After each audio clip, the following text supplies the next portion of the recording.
तानी अकेले गेहूं काटी अकेले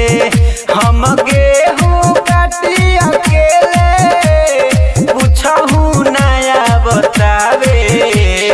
हमार भतारा सखी रे हमार भतारा सखी रे दोसरा के दा बतावे हमार भतारा सखी रे दोसरा के दा बतावे काटो तानी अकेले हर गेहूं काटी अकेले।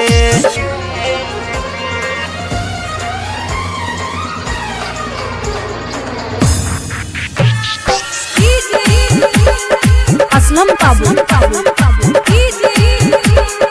आयान काबू मारन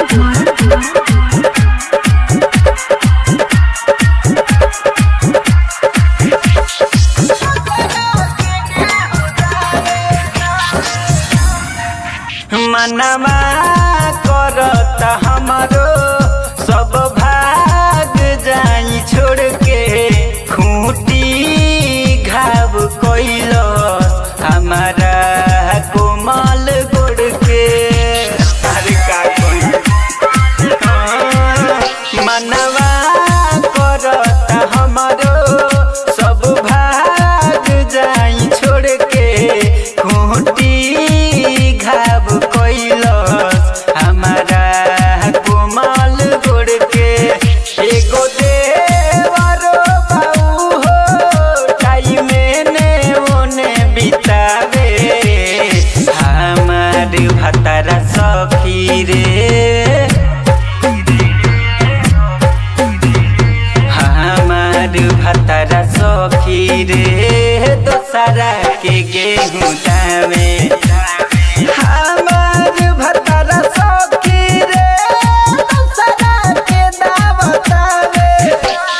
काटो तानी अकेले हर गेहूं काटी अकेले।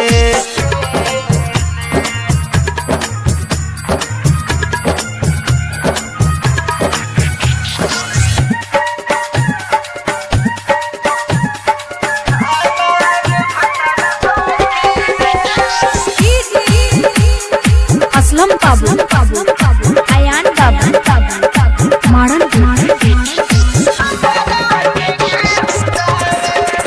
महारत बावे पछुआ सुख तबे जो बनवा बुझेला नहीं दर बुलेट बनवा अरे बड़ी दुख बा हाँ महारत बावे पछुआ सुख तबे जो बनवा बुझेला नहीं दरद बुलेट आर बनवा एगो ले बाथरे सट खाली घूमता गावे गावे हमार भतारा सखी रे हमार भतारा सखी रे दोसरा के गेहूं दावे